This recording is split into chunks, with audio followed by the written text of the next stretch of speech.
बाबा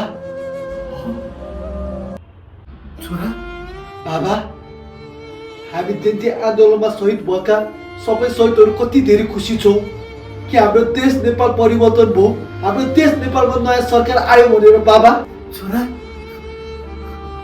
तिमीहरू त्यति शहीदहरूले गर्दा हामी नेपाली भेडाहरूको आँखा खोलेको छ छोरा।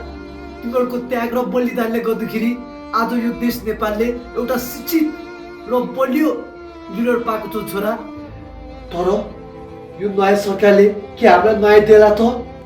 जुन अपराधी पापीहरूले हामी जेन्जीहरूलाई ताकी ताकी टाउकोमा गोली हान्यो, तरपाई मार्यो, ती अपराधी पापीहरूलाई के यो नयाँ सरकारले सजाय देला त?